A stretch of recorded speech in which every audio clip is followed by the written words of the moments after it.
এই ছোট বাচ্চাটি এক নজর থেকে বুঝতে পারে তার ভাই যে গোল্ডেন স্যুপটি বানিয়েছে সেটার কালার আসলে ঠিক নেই।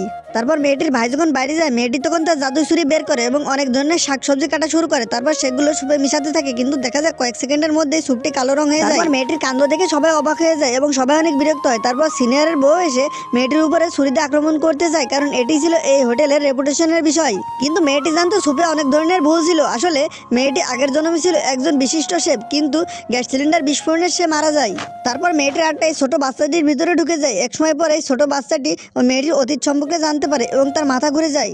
আসলে এই ছোট বাচ্চাটির বাবা ছিল একজন বড় শেফ। সে যখন তার নিজের রান্না ভুলে যায়, তখন তাকে আর তার মেয়েকে রাস্তায় বের করে দেওয়া হয়। তখনই ফুড অ্যাসোসিয়েশনের অধ্যক্ষ আসে এবং তাদেরকে একটি শর্ত দেয়।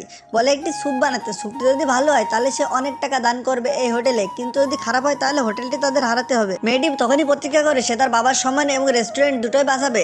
তারপর সে যখন তাকে রেডি করা স্যুপটি রয়েছে, তখন সে বুঝতে পারে আসলে স্যুপটিতে রঙের সমস্যা রয়েছে। তারপর সিনিয়রটি স্যুপটি রেডি করে এখানে রেখে যায় এবং তাকে বলে স্যুপটির সাথে কিছু না করতে। তারপর ছোট মেয়েটি সে যেতেই জাদু ছুরি বের করে এবং অনেকগুলো সবজি কেটে ফেলে ঝটপট। মেয়েটি যখন মশলা মিশাচ্ছিল তখন হঠাৎ করে মহিলাটি চলে আসে এবং তাকে বলে তোমাকে এগুলো হাত দিতে কে বলেছে? তারপর ছোট মেয়েটি বলে আমি শুধু এগুলোতে মশলা মিশিয়েছি, আর কিছু করিনি। তারপর সেখানে মেয়েটির বাবা এবং শেফ চলে আসে। শেফ যখন এসে স্যুপটি খোলে তখন দেখে স্যুপটি অনেক কালো হয়ে গেছে। সবাই এটা দেখে অনেক অবাক হয়ে যায় এবং হতাশ হয়।